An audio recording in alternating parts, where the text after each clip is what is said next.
नमः श्रीयतिराजाय विवेकानंद शूरये सच्चिद सुख स्वरूपाय स्वामिने तापहारिणे। भगवान श्रीरामकृष्णदेव, माँ जगज्जननी এবং যুগাচার্য স্বামী বিবেকানন্দের চরণে ভক্তিপূর্ণ প্রণাম নিবেদন করি। আপনাদের সকলকে শ্রদ্ধা ও প্রণতি জানাই। আমরা স্বামীজির অনুধ্যান, স্বামীজি প্রসঙ্গ যখন করে থাকি সপ্তাহে, সাধারণত সোমবার,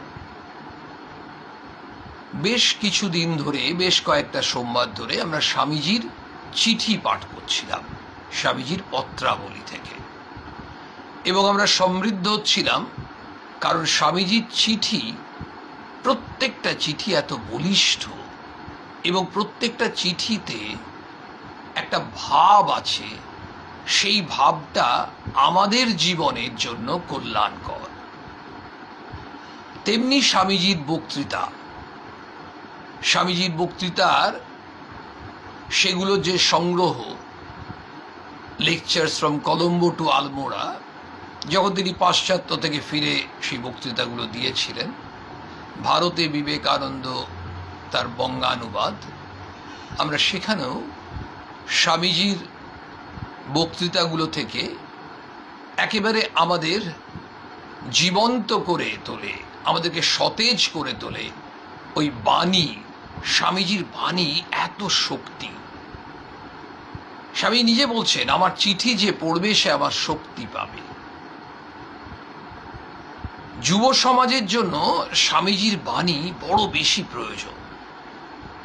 যদিও সমাজের প্রত্যেক স্তরে স্বামী বিবেকানন্দের এই বলিষ্ঠ বাণী আজকের দিনে যেন বেশি করে প্রাসঙ্গিক হয়ে উঠছে। কিন্তু ঠাকুর যেমন বলছেন, ঠাকুরের অমৃত কথা মাস্টারমশাই লিপিবদ্ধ করে রেখেছেন, যার ফলে আমরা শ্রী শ্রী রামকৃষ্ণ কথামৃত পেলাম, এবং যুগে যুগে মানুষ ঠাকুরের অমৃত বাণী পড়বে, শুনবে, ভাববে এবং জীবনে তাদের জীবন ধন্য হয়ে উঠবে।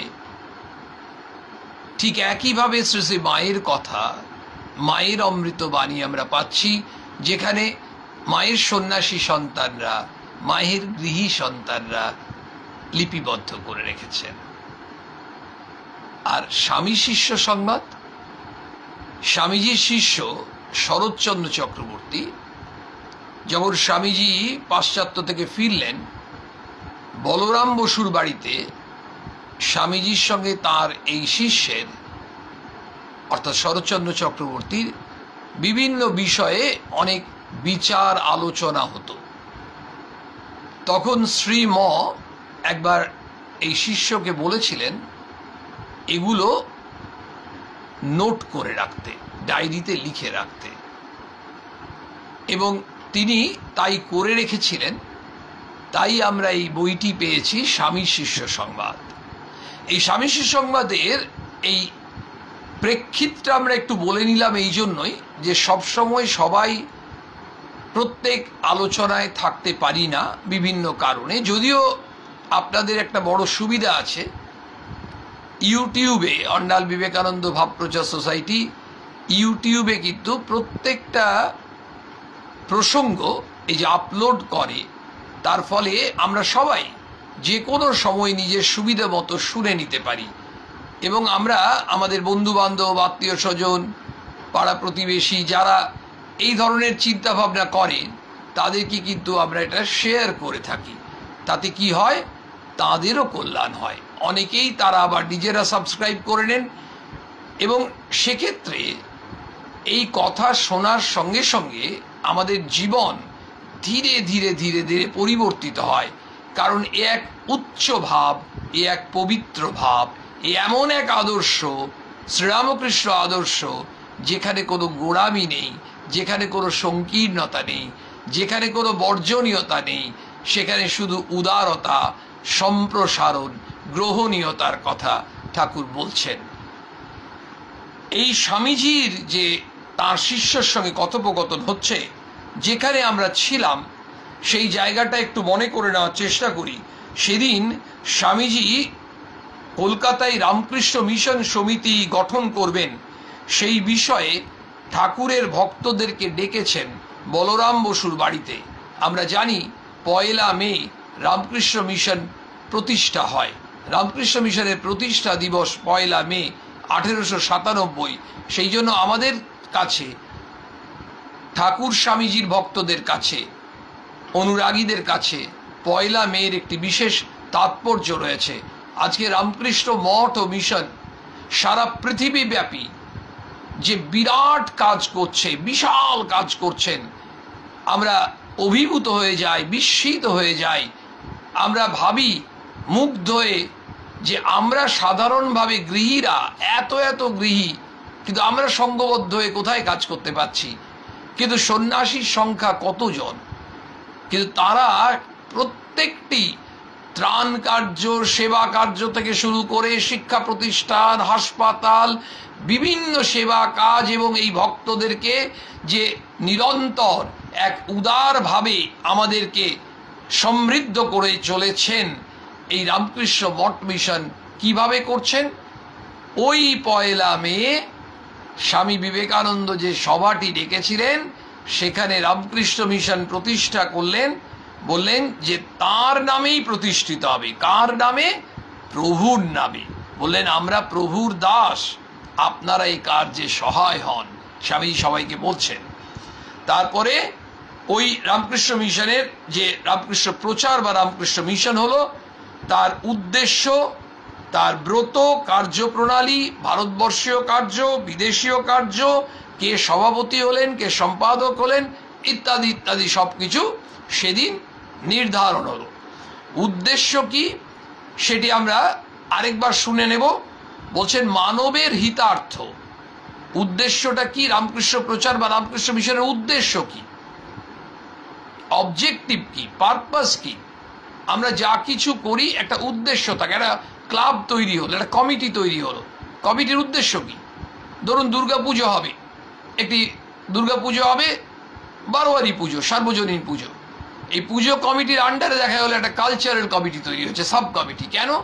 কারণ কালচারাল সাব কমিটির পারপাস কি, অবজেক্টিভ কি না, তারা ওই যে সাংস্কৃতিক অনুষ্ঠানগুলো হবে, পাড়ার ছেলেমেয়েরাই করুক, বাইরে থেকে কোনো অর্কেস্ট্রা আসুক, কোনো গানের প্রোগ্রাম হোক, নাটক হোক, ওই সমস্ত কালচারাল সাব কমিটি ঠিক করবে, স্টিয়ারিং কমিটির সঙ্গে তারা একটা যোগাযোগ রাখবে।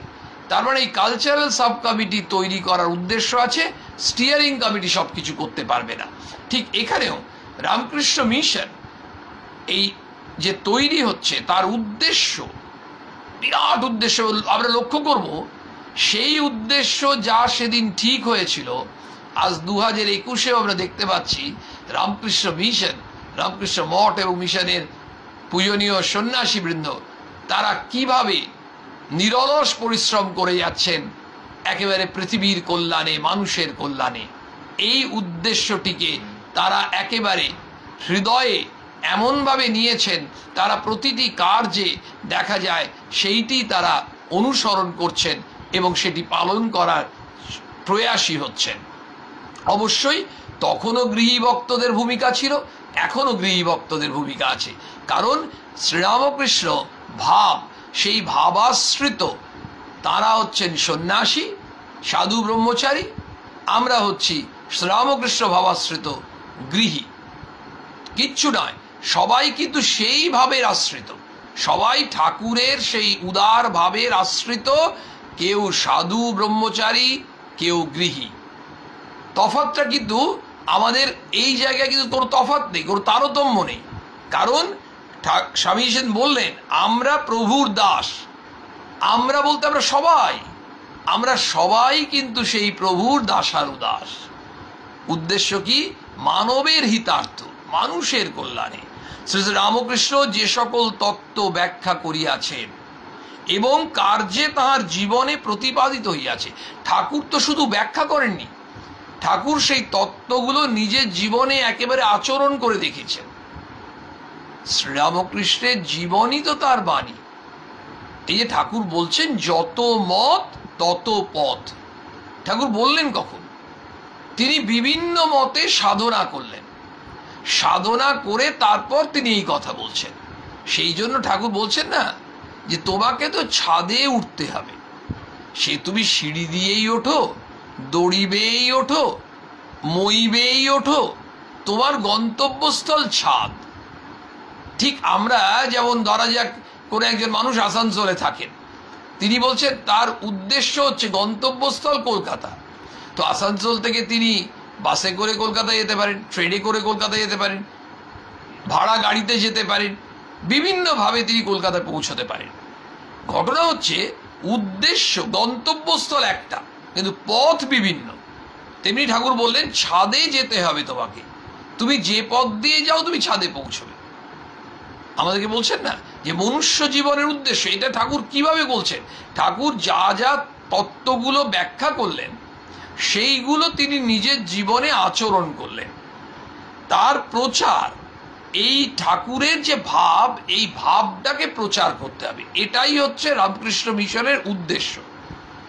দেখবেন আমাদের এই যে স্বামী বিবেকানন্দ ভাব প্রচার কমিটি, অন্ডাল বিবেকানন্দ ভাব প্রচার সোসাইটি, বাঁকুড়া বলুন, বর্ধমান বলুন, পুরুলিয়া, মেদিনীপুর, হুগলি, হাওড়া, আমি শুধু পশ্চিমবঙ্গের কথাই বলছি, এমনি সারা ভারতবর্ষে বিভিন্ন জায়গায় এই যে স্বামীজির ভাব যে প্রচার হচ্ছে, সেই ভাব প্রচারে এই বিভিন্ন সংগঠনগুলো রামকৃষ্ণ মিশনের যে ধারা, ভাবধারা, সেই ভাবধারাটাকে অনুসরণ করে এবং সেখানে পূজনীয় মহারাজরা সে তত্ত্বাবধান রাখছেন, সেইভাবে কাজটা করতে হবে। আমরা নিজের ইচ্ছে মতো বললাম বিবেকানন্দের ভাব এটা, আমরা এইভাবে কাজ করব, এটা হবে না। তাহলে এই ভাব প্রচার সোসাইটি সেই রেজিস্ট্রেশন যেটা হচ্ছে, তাদেরকে কিন্তু কিছু নিয়ম পালন করে করতে হচ্ছে। আমাদের যুব সম্মেলন হয়, সেই যুব সম্মেলন অনেক সময় রামকৃষ্ণ মিশন ইনস্টিটিউট অফ কালচারের সহযোগিতায় হয়, সেখান থেকে তো অনুদান নিতে হয়। তাহলে Ramakrishna mission institute of culture Golpark, তাদের যে বিধিনিষেধ সেগুলো কিন্তু অনুসরণ করতে হবে, নির্দেশগুলো অনুসরণ করতে হবে, তারপর করতে হবে।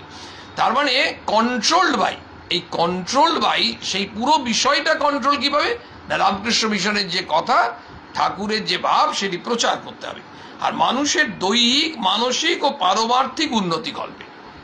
আমাদের সবার, অনেকেরা হয় আমার স্বাস্থ্যটা ভালো থাকলেই হলো, আরে শরীর ভালো থাকার তো বড় প্রয়োজন, কিন্তু মনটা যদি ভালো না থাকে, মনটা যদি একেবারে ওই স্বামী বলছেন expansion is life, contraction is death. আরে সম্প্রসারণ, হৃদয়ের সম্প্রসারণ হয়েছে, তাহলে তুমি বেঁচে আছো। আর হৃদয়ের সংকোচন মানে তুই মারা গেছো। আরে আমরা বেঁচে আছি সে তো বুঝতেই পারছি, কিন্তু আমরা বেঁচেও মরে থাকি যখন আমরা চরম স্বার্থপর হই, শুধু নিজের কথা ভাবি, অন্যের কোনো কষ্ট, অন্যের কোনো অসুবিধায় আমাদের যদি সামর্থ্য ন্যূনতম থাকে, সেটি আমরা যদি প্রয়োগ করতে এগিয়ে না যাই, তাহলে আমরা স্বার্থপর।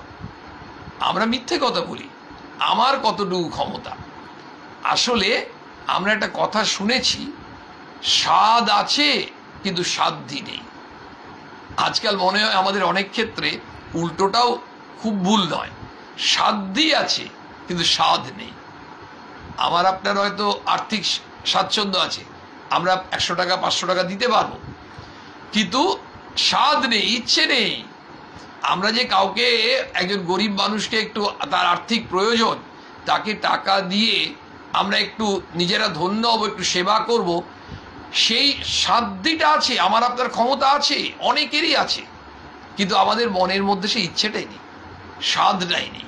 ফলে কথা ঘুরে গেছে, আগে শুনতাম স্বাদ আছে সাধ্যি নেই, এখন অধিকাংশ ক্ষেত্রে হয়েছে সাধ্যি আছে স্বাদ নেই। যেমন দেখুন, একটা সময় স্বামীজির আইডিয়া হচ্ছে শিক্ষা কি, ম্যান মেকিং এডুকেশন, মানুষ তৈরির শিক্ষা।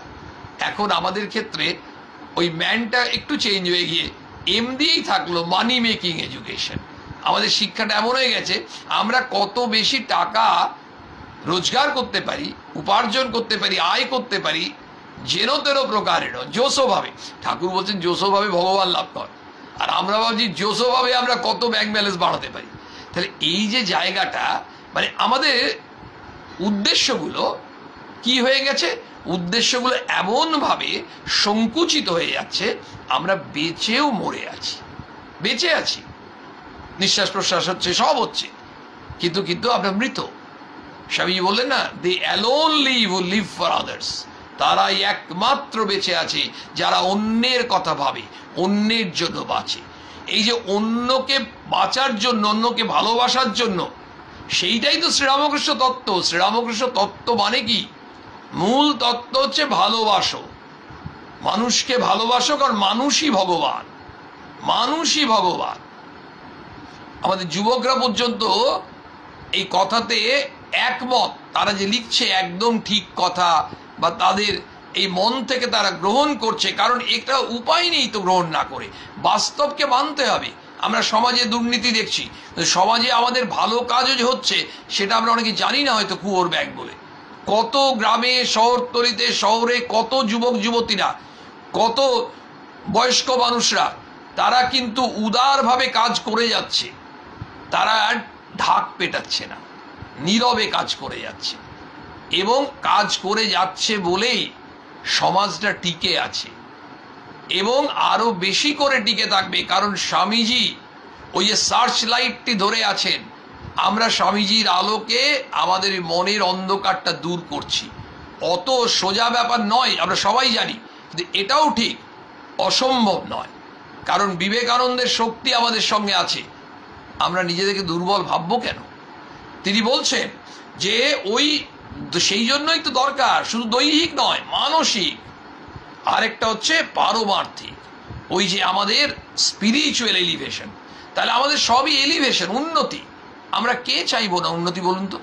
একটা গ্রামে কোনো হেলথ সেন্টার নেই, একটা যদি ছোট্ট একটা হেলথ সেন্টার হয়, তাহলে গ্রামের মানুষরা অন্ততপক্ষে ওখানে স্বাস্থ্য পরিষেবা অল্প হলেও পাবে, জরুরি পরিষেবাটা তো পাবে। ওইটুকু হলেই তো উন্নতি হলো। আমাদের যে নির্বাচন হয়, রাজনৈতিক নেতা দল পাল্টায় কি দল একই থাকলো, আমরা দেখতে যাবো না।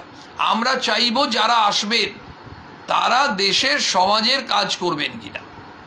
আসলে ওই এটি কবিতায়, আধুনিক কবিতায় আমরা পড়েছি, প্রতিশ্রুতি যত্র তত্র, মলমূত্র কপ্তুতু ছিটবান নয়।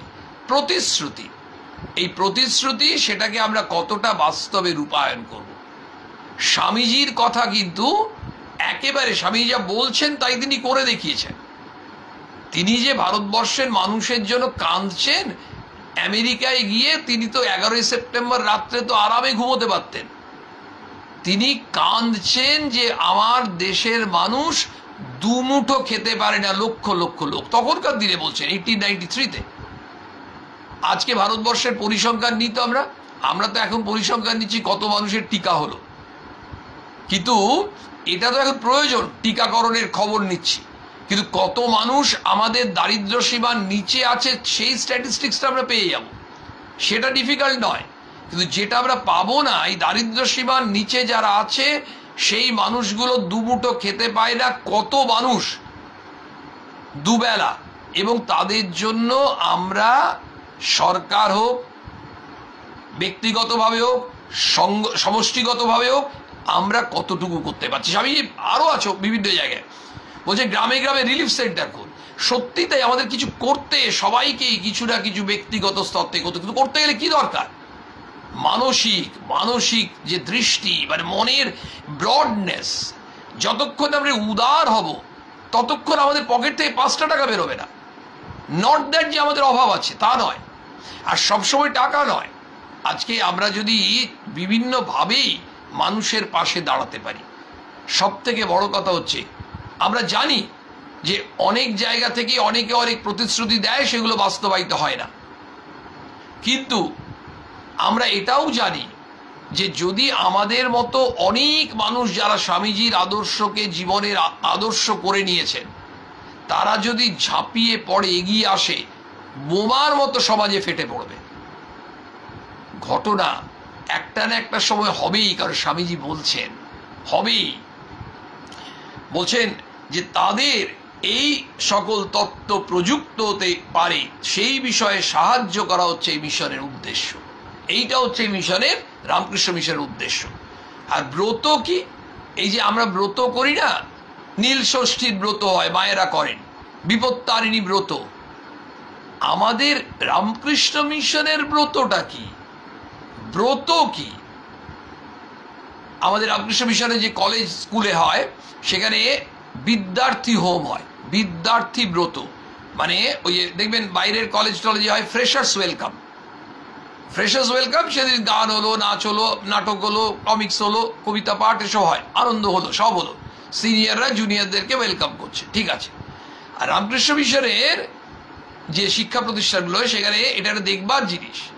যারা তোমরা দেখেছো বা আপনারা যারা জানেন, বাড়ির ছেলেরা পড়াশোনা করেছে, আত্মীয় স্বজন, তারা জানবেন যে বিদ্যার্থী ব্রত এক অসাধারণ অনুষ্ঠান, অসাধারণ একটি পবিত্র অনুষ্ঠান।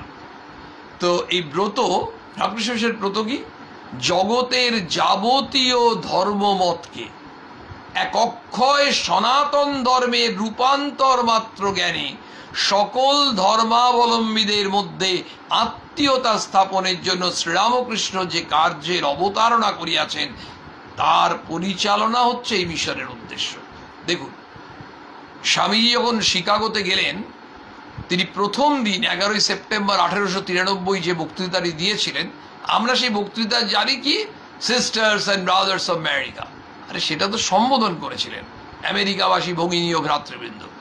কিন্তু ওই বক্তৃতাটির মধ্যে দুটো তিনটে খুব গুরুত্বপূর্ণ কথা না বললে আমাদের যেন মনটায় কষ্ট হয়। প্রথম, স্বামীজি সেই বক্তৃতাটি দিয়েছিলেন এক্সটেম্পোর, তার কাছে কোনো রেডিমেড স্ক্রিপ্ট ছিল না। স্বামীজি প্রথমে বলছেন না, আরো পিছিয়ে দিচ্ছেন, আরো পিছিয়ে দিচ্ছেন। দ্বিতীয় অধিবেশনে তারপরও একটু পরের দিকে তিনি বলেছিলেন, আর প্রত্যেকে রেডি করে এনেছেন। স্বামীজি তাৎক্ষণিক ওই বক্তৃতা দিয়েছেন। স্বামীজিরা হিন্দুইজমের উপর যে পেপারটা বলেছিলেন পরে, সেটা ওনার রেডি করা, একদম তৈরি করেছিলেন। কিন্তু 11 সেপ্টেম্বর ওই বক্তৃতা স্বামী বিবেকানন্দই দিতে পেরেছিলেন, যেটাই 7000 নরনারী যারা শুনেছিল তারা একেবারে মুগ্ধ হয়েছিলেন। এবং the best speaker king Vivekananda, একেবারে চারিদিকে রাজা বিবেকানন্দ, রাজা সবাই বলছে। এবং স্বামীজিকে, ওই স্বামীর কাপড়টা ছোঁয়ার জন্য তখন ওই আমেরিকার সব অভিজাত মহিলারা দৌড়চ্ছে যদি স্বামীজির একটু কাপড়টা পর্যন্ত ছুঁতে পারে, আর সবাই একটু স্বামীজিকে ঘিরে। ওই মুহূর্তেও স্বামীজি নিজেকে ঠিক রাখতে পেরেছিলেন, সেটাও শ্রীরামকৃষ্ণের কৃপা, সে স্বামীজি বলছেন। তো বলছেন যে ওই যে 11 সেপ্টেম্বর দ্বিতীয় বৈশিষ্ট্য যেটা, সেটা আমাদের এর সঙ্গে মিলে যাবে। স্বামীজি বলেছিলেন, আমরা সমস্ত ধর্মকে সত্য বলে গ্রহণ করি, শুধু সহ্য করি না, গ্রহণ করি। কারণ দেখবেন সহিষ্ণুতা আর গ্রহিষ্ণুতার মধ্যে, সহিষ্ণুতা আচ্ছা ঠিক আছে চলো মেনে নাও না, একটা দিন যাবে আমাদের সঙ্গে, মানে আমি পছন্দ করছি না তাও কোনো রকমের সহ্য করে নিলাম, মানে এটা হচ্ছে আমি ওর থেকে আরো সুপিরিয়ার, আমাদের সঙ্গে ও যাচ্ছে চলুক, ঠিক আছে। মানে ও কার বাড়িতে কাজ করে একটা ছেলে, ওই ছেলেটা যাচ্ছে, মানে ঠিক আমি মন থেকে মেনে নিতে পারছি, চলো ভাই কয়েক ঘন্টার ব্যাপার বেয়ার করে নেবো। এই ধরনের সহিষ্ণুতার মধ্যে একটা অহং ভাব থাকে। আর গ্রহিষ্ণুতা, আরে ও যাচ্ছে, আরে ও তো আমাদেরই ভাই, তাকে নিয়ে নিলাম, বুকে টেনে নিলাম, এই হচ্ছে গ্রহিষ্ণুতা।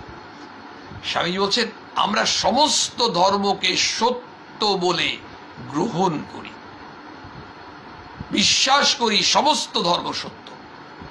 শ্রীরামকৃষ্ণের ভাব স্বামীজি প্রচার করলেন, সব ধর্ম সত্য। এমন নয় যে জোর করে একজন হিন্দুকে খ্রিস্টান হতে হবে বা খ্রিস্টানকে জোর করে হিন্দু হতে হবে, স্বামী নিজে বলছেন বক্তৃতায়। আর কি বলেছিলেন? ইউনিভার্সাল রিলিজিয়ন, সার্বজনীন ধর্ম আসুক। ইউনিভার্সাল রিলিজিয়ন, এই বিভিন্ন ধর্ম আলাদা আলাদা ভাবছে, সবাই ভাবছে আমার ধর্মটাই শ্রেষ্ঠ, এমন একটি ধর্ম আসুক যার ইউনিভার্সাল। সেই জন্য বলছেন জগতের যাবতীয় ধর্মমতকে, ওই যে ইউনিভার্সাল, একটা অক্ষয় সনাতন ধর্মের রূপান্তর, আর কিচ্ছু নয়, সব ধর্মই। মানে ওই আমরা একই ধর্মের বিভিন্ন ফর্ম, দেখুন না ঠাকুর বলছেন না যে কেউ যে গড বলছে, যে ভগবান বলছে, যে আল্লাহ বলছে, সবাই তো সত্যি আমরা একই ডাকছি, সেই তো সর্বশক্তিমানকে ডাকছি। ঠাকুর সেটা সহজ উপমা দিয়ে বললেন, দেখো ওই তো একই পুকুর, বিভিন্ন ঘাটে একজন জল তুলে বলছে জল, একজন বলছে পানি, একজন বলছে ওয়াটার, একজন বলছে অ্যাকোয়া। তো এগুলো কি পাল্টে গেল? সেই জলই তো। সেই জলকে কেউ পানি বলে ডাকে, কেউ ওয়াটার বলে, কেউ অ্যাকোয়া বলে। বিভিন্ন ধর্মের মানুষ কেউ গড বলে, কেউ আল্লাহ বলে, কেউ ভগবান বলে, কিন্তু সবই সত্য, সব সত্য, সবই এক। আমরা শুধুমাত্র দ্বন্দ্ব করি। আমরা বললাম আরে ওই মন্দির থেকে বেরিয়ে আসে, ও মসজিদ থেকে বেরোচ্ছে, তো আবার যে মসজিদ থেকে বেরোচ্ছে ও মন্দির থেকে বেরোচ্ছে। আমাদের মধ্যে এই ফিলিংটা, আসলে আমরা ন্যারো মাইন্ডেড। এই ন্যারো মাইন্ডেড বলে আমরা ভাবছি আমাদের ধর্মই ঠিক কথা বলছে। আমরা জানি না তো প্রত্যেক ধর্মই একই কথা বলছে। প্রেম, পবিত্রতা, সহিষ্ণুতা, ত্যাগ, প্রত্যেক ধর্মের কথা একই।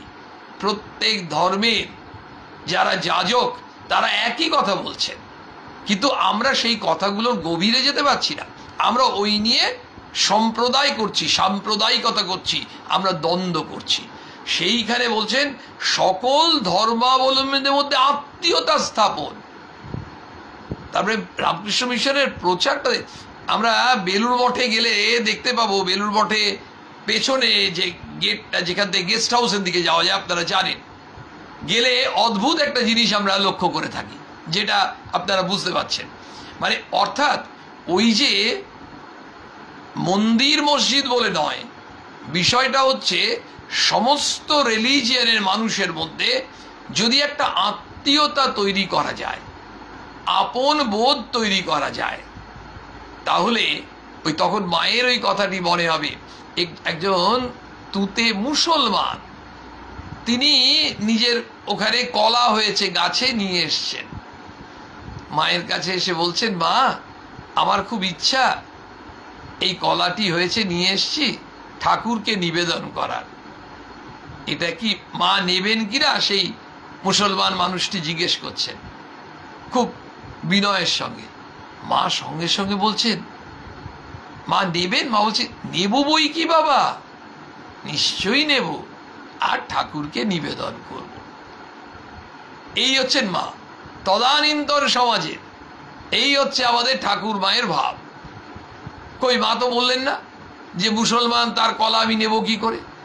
সাধারণ মানুষ যারা, তারা মাকে পরে বলছেন ওর কলা তুমি ঠাকুরকে নিবেদন করবে, তাও আবার ও চোর। মা বলছেন, কে ভালো কে মন্দ আমি জানি, মন্দকে কিভাবে ভালো করতে হয় সেটাই হচ্ছে উদ্দেশ্য। মায়ের কথা আছে না, ভাঙতে সবাই পারে, গড়তে পারে কজন, নিন্দা ঠাট্টা করতে পারে সবাই, ভালো করতে পারে কজন।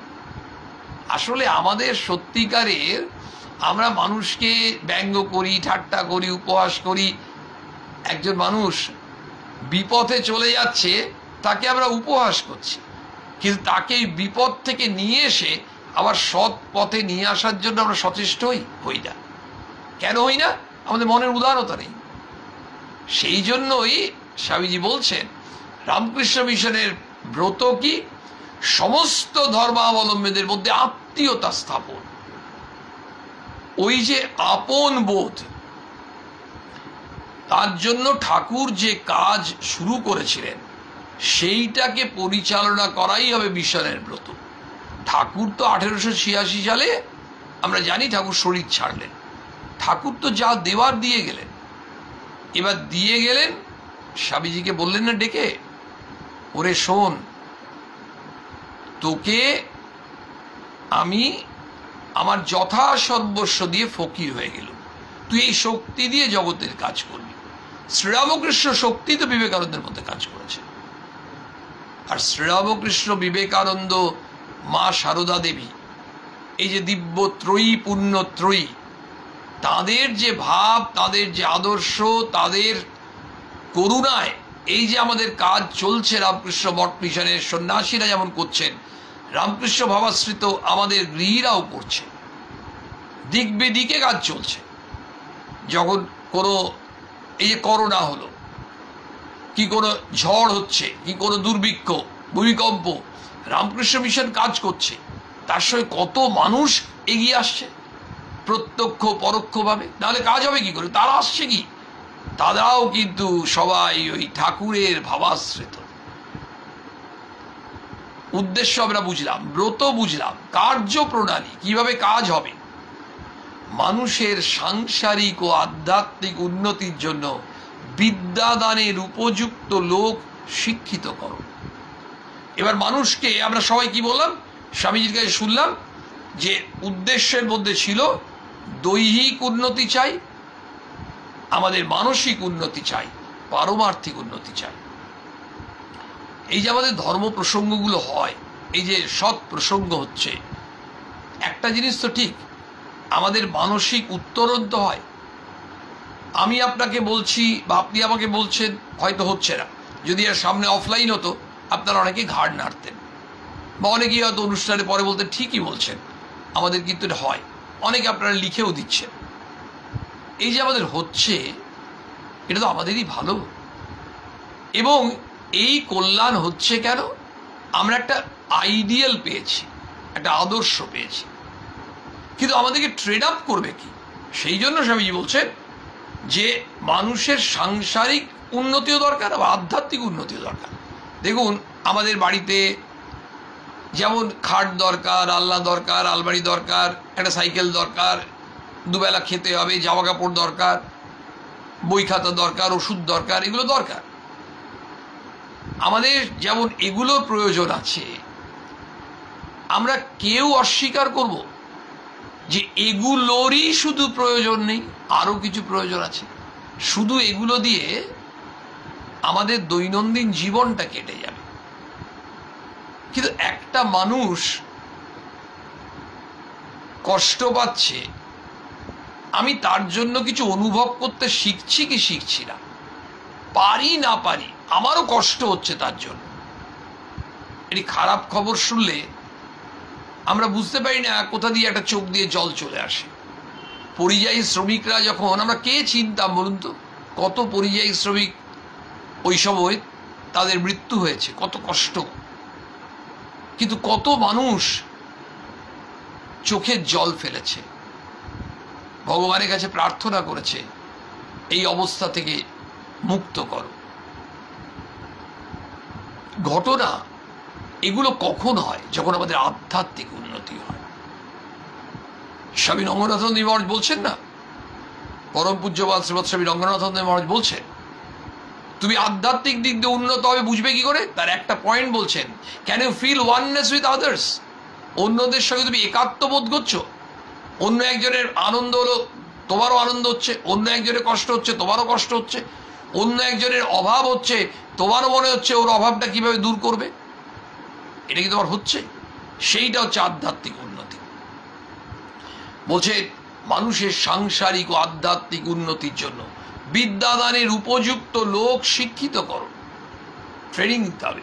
শিল্প, শ্রম ও জীবিকার উৎসাহ বর্ধন, আর বেদান্ত অন্যান্য ধর্মভাব রামকৃষ্ণ জীবনে যেরূপ ব্যাখ্যাত হইয়াছিল তা জনসমাজে প্রবর্তন। তারপরে শ্রীরামকৃষ্ণের জীবনে যা তারা পেলেন সেগুলো এবার মানুষের কাছে ছড়িয়ে দেওয়া। সেটাই তো হচ্ছে ঠাকুরের ভাব, পৃথিবীময় ছড়িয়ে দাও। স্বামীজি ছড়াবার চেষ্টা করলেন। আর এই যে যুগে যুগে আমরাও যে প্রসঙ্গ করছি, আমরা তো ঠাকুরের কথা, মা স্বামীজির কথাই তো আমরা বলছি।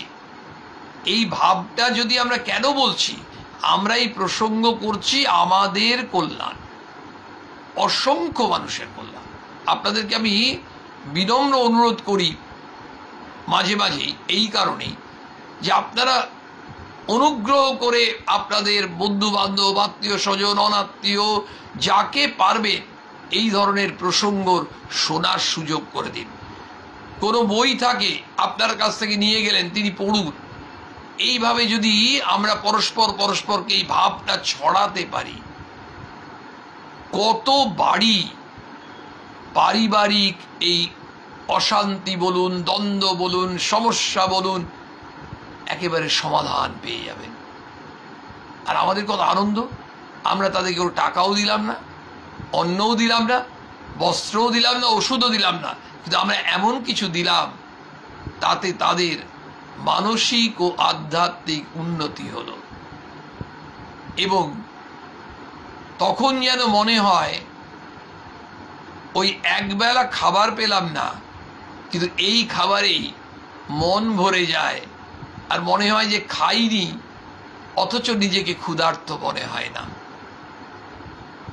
এই এমন এক টনিকের কাজ করে। আমাদের অনেক ভক্তরা বলেন, আমরা যারা ঠাকুরের ভক্ত অনেককে বলতে শুনেছি, আমাদের কাছে অক্সিজেনের কাজ করে। সত্যিই তাই।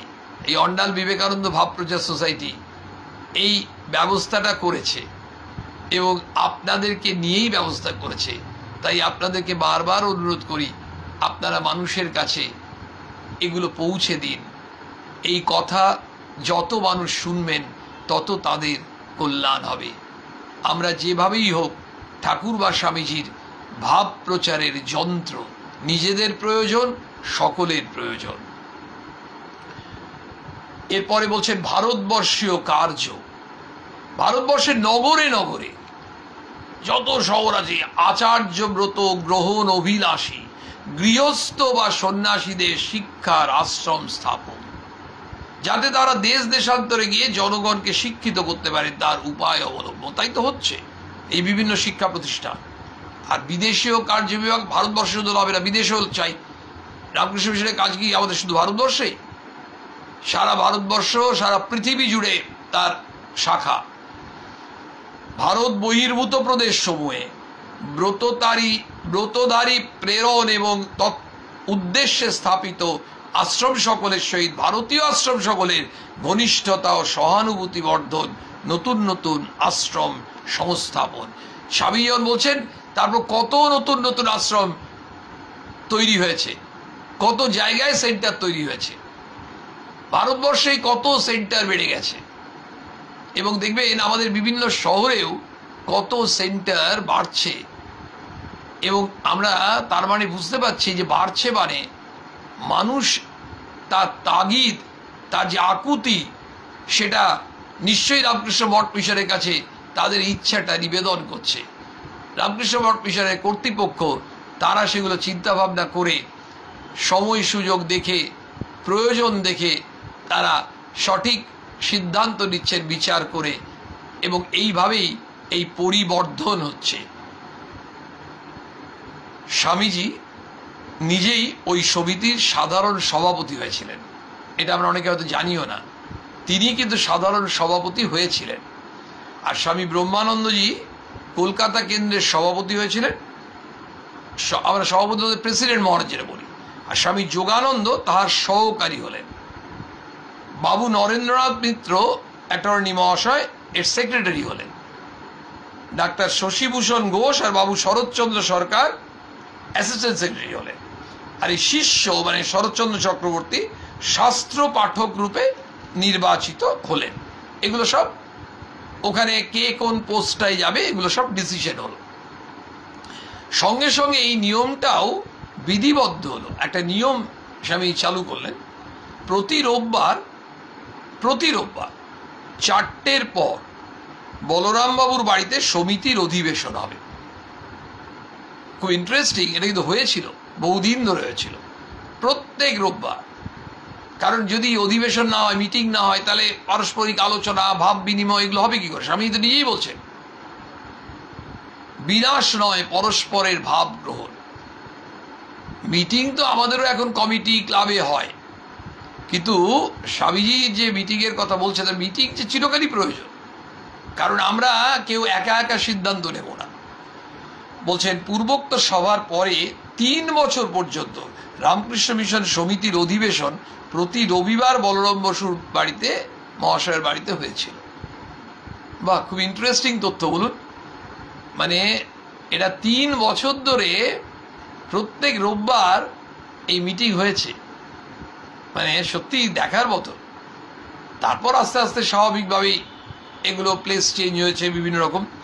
বলা বাহুল্য যে স্বামীজি যতদিন না আবার বিলেত গেছিলেন, মানে স্বামী তো দ্বিতীয়বার আবার পাশ্চাত্যে গেছিলেন, যতদিন না গেছেন ততদিন তো তিনি ওখানে আছেন, কলকাতায় আছেন। সুবিধে মতো সমিতির অধিবেশনে উপস্থিত থাকতেন।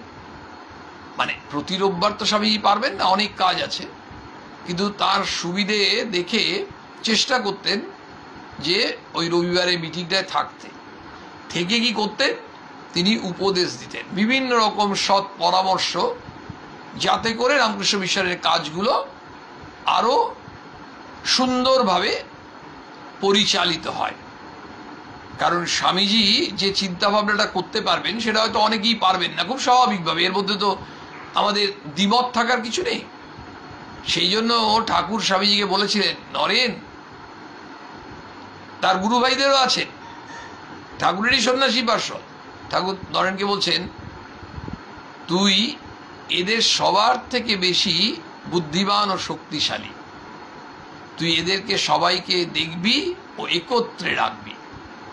মানে সব থেকে বেশি বুদ্ধিমান স্বামীজি, সেটা ঠাকুর আইডেন্টিফাই করে দিলেন, আর সব থেকে বেশি শক্তি তোর মধ্যেই আছে, তাই তুই এদেরকে একসঙ্গে রাখবি।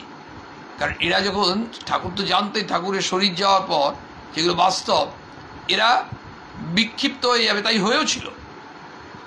ইভেন যারা ওই কাশীপুরের বাড়ির জন্য ভাড়া ইত্যাদি দিতেন, গৃহী ভক্তরা, রামচন্দ্র দত্ত প্রমুখ, তারা কিন্তু বলেন ওই মাসটা পর্যন্তই দেবেন, আগস্টটা, সেপ্টেম্বর থেকে ব্যবস্থা করতে বললেন।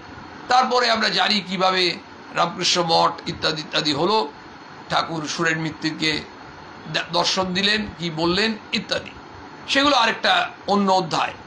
কিন্তু যেটা বলতে চাইছিলাম সেটা হচ্ছে, আমরা স্মরণ করে নিচ্ছি যে ওই যে স্বামীজিকে বললেন তুই এদের সব থেকে শক্তিশালী, এদের মধ্যে তুই এদেরকে একসঙ্গে রাখবি, তাই সুরেন মিত্তিরও কিন্তু স্বামীজির কাছেই প্রথমে গেছিলেন ঠাকুরের দর্শন পাওয়ার পর, বলে যা করবার করো, মানে ঠাকুর আমায় দর্শন দিয়েই বলেছেন তোমরা সব একসঙ্গে হও। সুবিধা মতো এসে তিনি উপদেশ দিতেন, আর কখনো বা কিন্নর কণ্ঠে গান করে শ্রোতৃবর্গকে মোহিত করতেন। সভা ভঙ্গ হয়ে গেল, যখন সভ্যরা সব চলে গেল, তো স্বামী যোগানন্দ কে লক্ষ্য করে স্বামীজি বলছেন, এই রূপে কার্য তো আরম্ভ করা গেল, এখন দেখ ঠাকুরের ইচ্ছায় কদ্দূর হয়ে দাঁড়ায়। দেখুন, প্রত্যেকটা জায়গায় একটা জিনিস আমরা লক্ষ্য করতে পারছি, ওই যে ঈশ্বরের ইচ্ছা ছাড়া ত্রিনটিও লড়ে না, এটা আমরা কথার কথা বলি, আমরা সবই বলে হ্যাঁ আমি কাল করে দেবো, কিন্তু এই যে আমি কিছুই করতে পারবো না, ভগবানের ইচ্ছাতেই হবে। মাকে যখন একজন বলছেন যে মা তাহলে লিখে দিই যে জগদ্ধাত্রী পুজোর সময় আপনি ওখানে থাকবেন, মা বলছেন না না, তা কি করে বলবো, মানে মা স্বয়ং বলছেন আমি কি করে কথা দেবো জগদ্ধাত্রী পুজোর সময় থাকতে পারবো। দেখুন, স্বামীজি বললেন কাজ তো শুরু করা গেল, স্বামী যোগানন্দজিকে বলছেন, এখন দেখ ঠাকুরের ইচ্ছায় কদ্দূর হয়ে দাঁড়ায়, ঠাকুরের ইচ্ছায় কদ্দূর হয়ে দাঁড়ায়, তাহলে সবই কিন্তু প্রভুর ইচ্ছা, আমরা প্রভুর দাস। স্বামী যোগানন্দজি তারপরে কি বললেন এবং পরবর্তী ক্ষেত্রে রামকৃষ্ণ মিশন বা ইত্যাদি নিয়ে কি আলোচনা হলো, আমরা উৎসুক, আমরা জানতে আগ্রহী। আগামী পর্বে আমরা এই নিয়ে আলোচনা করার চেষ্টা করব। প্রভুর যা ইচ্ছা তাই হবে।